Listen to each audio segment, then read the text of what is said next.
lot of people don't realize that you can request your own search history from Amazon as part of some federal privacy law. You can request every single search that you've ever done on Amazon through basically requesting all the personal data that Amazon holds on you. And so I downloaded all the personal data for our family that Amazon had on us, and we could see our entire search history, like 10 years of it. And one of the things they track is first domain search.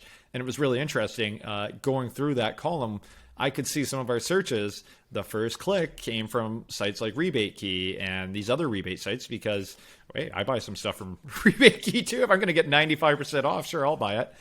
So just as a customer, I can see that I had bought things coming from these rebate sites, and Amazon had this data tracked. So Amazon definitely is tracking this. This is like analytics 101 to see who the first domain is for that traffic that's being directed to them. And so, yeah, you're absolutely right, Mike. Like Snap, they can figure out where that traffic is coming from, what was the referring URL that traffic came from. And if 90% of your traffic is coming from a rebate site, then that's a pretty good indication from Amazon that you're using some type of rebate.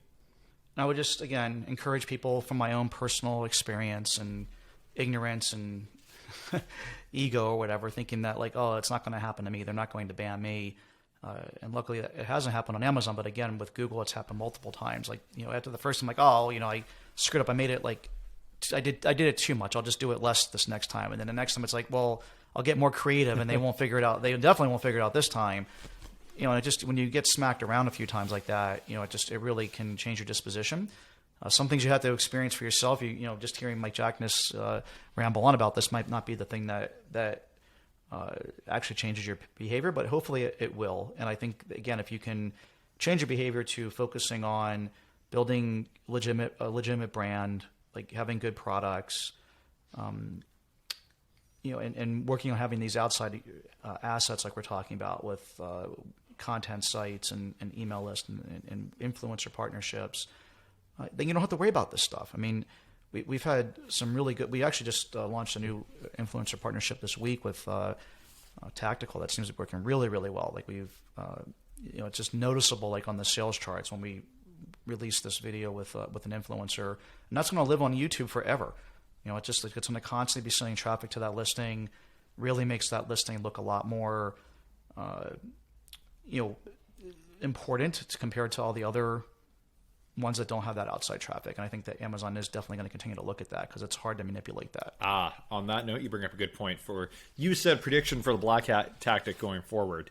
And I think that one of the tactics going forward for a lot of the bigger sellers is going to be to buy links on these review sites for their products. So you search for best garlic press, some BS review site comes up called reviewsforgarlicpresses.com, and they obviously have a bunch of BS rankings there for the different garlic presses. And I think sellers going and approaching these websites and saying, hey, I'll give you XXX amount of money to make me the #1 rated garlic press on your site, that will be a new tactic. Because if you can do that, we know almost definitively that Amazon loves this outside traffic, and they weight that more heavily than traffic occurring within their site as kind of the first touch.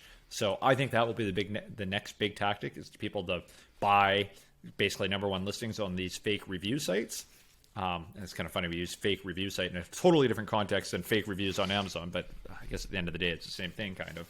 Mm-hmm. So I think that will be the next big thing, and I do think that will come to an end at some point too, because that is totally manipulative according to the FTC. And the FTC, again, speaking of warnings, they're starting to put warnings out for these BS review sites as well too, because everyone knows these review sites are not legitimate reviews of products. Outside of something like the Wirecutter, every other site that you see is basically just some non-verified review site where they haven't bought the products and they haven't tested the products. They're just picking products at random, and everyone knows they're not legitimate. At least everyone in the seller community knows that the review sites are not legitimate. I mean, I think that the average person browsing the internet does not understand that, though. Someone like my mom and dad, they have no idea, right? That the average person just looking around the internet, they think they're doing good research. Now, you're right. The FTC has come down hard on this. Most affiliate networks and affiliate partners, like an Amazon, have sent out warnings and letting people know that if you're going to be using our links, you have to have an FTC disclosure on the website. and have it at least be somewhat prominent. And so I do believe that it's getting better. At least people see that warning and go, okay, maybe this isn't quite as legitimate as I thought. But yeah, I mean, 100% agree that the average review there is complete crap, which is why, as we started doing this, and we have our own review sites, and we're doing this, we put a lot of effort into our reviews, and make sure that we actually do buy the products and actually do test them out, and create original content around it, and don't just take the bullet points and the description off of Amazon.com and try to hurry up and get the review done. It's definitely at least the reviewer's own personal opinion about the matter. Of course, they are biased towards our products, so it kind of does go both ways. Yeah. So we'll see. That's my prediction.